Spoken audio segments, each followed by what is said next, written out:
चिबिडी या मालिकेच्या आजच्या भागात आपण पाहणार आहोत राघव हा प्रभू श्रीरामांचा रोल करायला तयार होतो. त्यानंतर सुलक्षणाबाई सिंधूला सीतामातेचा रोल करण्यासाठी आग्रह करते आणि त्या सिंधूला राघवची बायको समजतात. आणि हे कळल्यानंतर रुक्मिणी मात्र खूप चिडते. ती राणीचा हात पकडून ती राघव समोर घेऊन येते आणि त्या सुलक्षणाबाईंना सांगते, ही आहे सौभाग्यवती मधुराणी राघव रत्न पारखी, IPS राघव रत्न पारखी यांची बायको आणि आमच्या घरची सून. आणि हे ऐकून त्या सुलक्षणाबाईंना धक्काच बसतो. त्या रुक्मिणी आणि राणींची माफी मागून म्हणतात की माफ करा, मला ही गोष्ट माहीत नव्हती, माझ्याकडनं चूक झाली. त्यावर आश्रमाचे मॅनेजर म्हणतात की मगाचपासून तुम्हाला हेच सांगण्याचा प्रयत्न करतो की. त्यानंतर सुलक्षणाबाई सिंधूला विचारतात की मग या कोण आहेत. मग त्यावर सिंधू स्वतःची ओळख करून देते की नमस्कार, मी डॉक्टर सिंधू सावंत.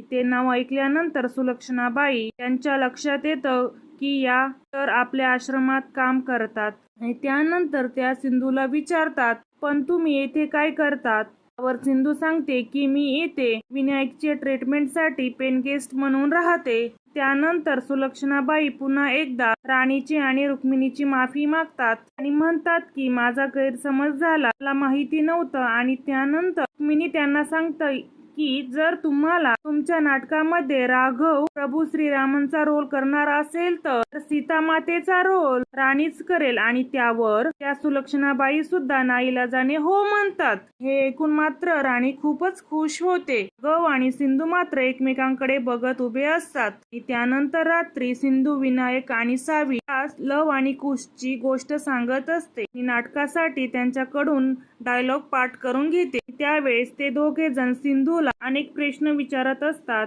सिंधू ही त्या सर्व प्रश्नांची उत्तरं देत असते. मात्र अचानक सावी तिला विचारते की सीतामाताने लव आणि कुश यांना त्यांच्या वडिलांबद्दल सांगितलं होतं का. आणि सावीचा हा प्रश्न ऐकून सिंधू तिच्याकडे बघतच राहते. सावी पुन्हा एकदा तिला विचारते की सांग ना आई, सीतामातेने लव आणि कुश यांना त्यांच्या वडिलांबद्दल सांगितलं होतं का. त्यावर सिंधू मनाशी म्हणते की सीतामाता ज्या वेळेस तुझ्या या मनामध्ये काय अवस्था झाली असेल हे मीच समजू शकते. मी सुद्धा सावीला तिच्या वडिलांबद्दल काही न सांगण्याचा निर्णय का घेतला आणि कोणत्या परिस्थितीत घेतला हे फक्त मलाच माहिती आहे. या गोष्टीमुळे मला किती दुःख होतं ते मी कोणालाही सांगू शकत नाही. मग त्यानंतर ती सावीला म्हणते की मोठी झाल्यानंतर मी तुला सगळं काही सांगेल. आणि त्यावर सावी सुद्धा हो म्हणते. दुसरीकडे ऋतुजा अस्वस्थ होत इकडून तिकडे फेऱ्या मारत असते आणि त्याच वेळेस ऋतुराज तिथे येतो आणि तो ऋतुजाला काय झालं आहे हे विचारतो. आणि त्यावर ऋतुजा म्हणते की त्या वहिनी साहेब ना आता किती म्हाताऱ्या झाल्या आहेत, त्या काय करतात आणि काय बोलतात हे त्यांचं त्यांनाच कळत नाही. त्यावर ऋतुराज हसतच म्हणतो की एखाद्या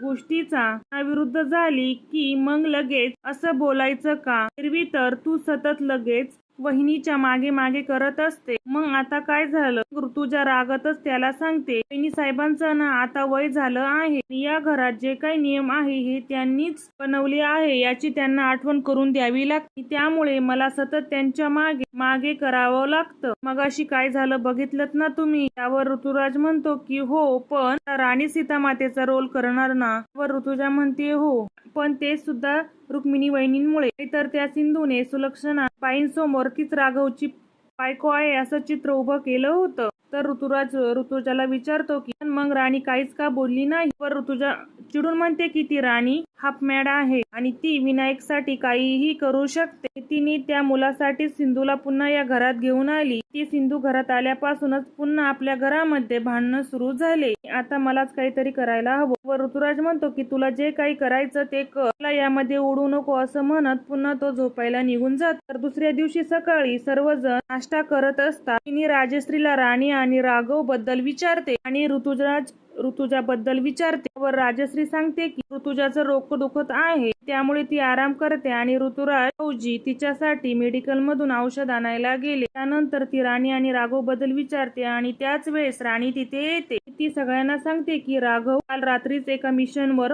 गेला आहे. हे ऐकून सर्वजण राघवसाठी प्रार्थना करतात. राजश्री तिला विचारत असते की राघव रात्री गेला, मग तू आम्हाला का नाही सांगितलं.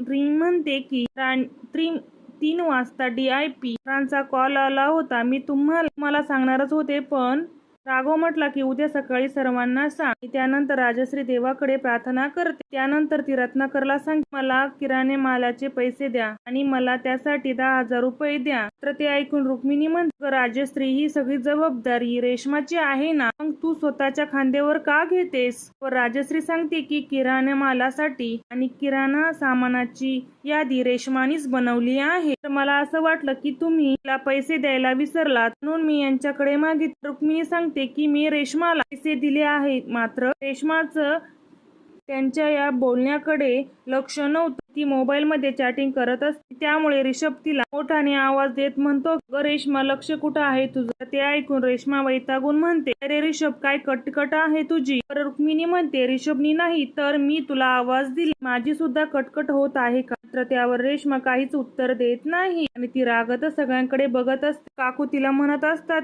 पासून ना मी तुझा फोन काढून घेणार आहे, रात्रीच तुला देणार आहे, म्हणजे तू दिवसभर मोबाईल मध्ये डोकं घालून नाही बसणार. तर रुक्मिणीचं ते बोलणं ऐकून रेश्मा खूप चिडते. काकू तिला विचारत असतात की मी तुला सकाळी 15,000 रुपये दिले होते ना, ते कुठे? हे ऐकून रेश्माला मात्र मोठा धक्काच बसतो. ते पैसे तिने कुठे ठेवले हे तिला आठवत नाही. तर ती खोटं बोलत म्हणते, तुम्ही मला फक्त पैसे देते असं म्हटला होता, पैसे काही दिलेच नाही.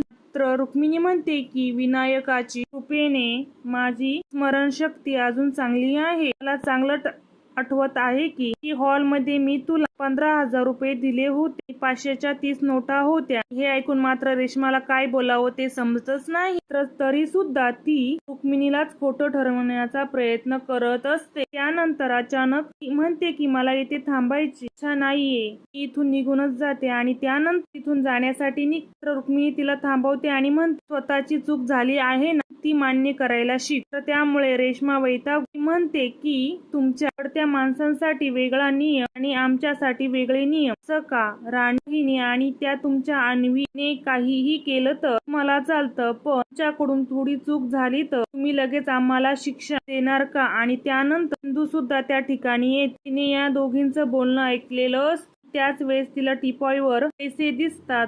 ती पैसे घेऊन रेश्मा जवळ येते. हे पैसे टिपॉयवर होते, त्यामुळे रेश्मा सगळ्यांसमोर खोटी पडते. रुक्मिणी म्हणते, बघ मी तुला सांगितलं होतं ना, तुला सकाळीच पैसे दिले आहे, तुझी चूक झाली होती, मग तू माफी मागायला हवी होती. सिंधू सुद्धा रेश्माला हेच सांगते. तर रुक्मिणी म्हणते की बाहेरच्या लोकांनी मधी बोलू नाही. ते ऐकून रेश्मा म्हणते की खूप बरं, हे तुमचं बाहेरच्यांना मधी बोलायची परमिशन नाही, घरच्यांना तुम्ही मधी बोलून देत नाही. त्यानंतर ती रुक्मिणी वाटेल ते बोलायला सुरुवात करते. सर्वजण तिला शांत करण्याचा प्रयत्न करतात, तर रेश्मा काही ऐकतच नाही. त्यामुळे शेवटी रुक्मिणी तिच्यावर हात उचलते, सिंधू मध्ये पडते आणि रुक्मिणीला थांबवते. म्हणते की काकू, रेश्माची चूक आहे, तुम्ही तिला समजवा, तिच्याशी बोला, पण तिच्यावर हात उगारणं कायद्याने गुन्हा आहे. ते ऐकून रुक्मिणी रागतच तिला म्हणते, तू माझ्या विरोधात तक्रार करणार का? पर सिंधू म्हणते की नाही, अधिकार मला नाही आणि नंतर ती तिथून निघून जाते. घडलेल्या प्रकारामुळे सगळ्यांनाच वाईट वाटत असते. नंतर रुक्मिणी या सगळ्याचाच विचार करत असते. आपल्यानंतर राणी आणि रेश्मा हे घर कसं सांभाळणार याचीच तिला काळजी वाटत असते. त्याच वेळेस इन्स्पेक्टर साहेब ते येतात आणि ते रुक्मिणीला सांगतात की तुमच्या विरोधात तक्रार आली आहे, मी घरच्या सुनांचा छळ करता. ते ऐकून मात्र सगळ्यांना धक्का बसतो. इन्स्पेक्टर साहेब तिला सांगतात, मला माझी ड्युटी करायलाच हवी, चौकशीसाठी तुम्हाला पोलीस स्टेशनला यायला हवं. मालिकेच्या पुढील भागामध्ये आपण पाहणार आहोत इन्स्पेक्टर साहेब रुक्मिणीला चौकशीसाठी पोलीस स्टेशनला घेऊन जातात. इकडे मात्र घरी सगळ्यांचा असा गैरसमज होतो की रुक्मिणीच्या विरोधात तक्रार सिंधूनेच केली आहे, त्यामुळे सर्वजण तिला वाटेल ते बोलत असतात. या मालिकेच्या पुढील भागासाठी आपल्या चॅनलला सबस्क्राईब करा.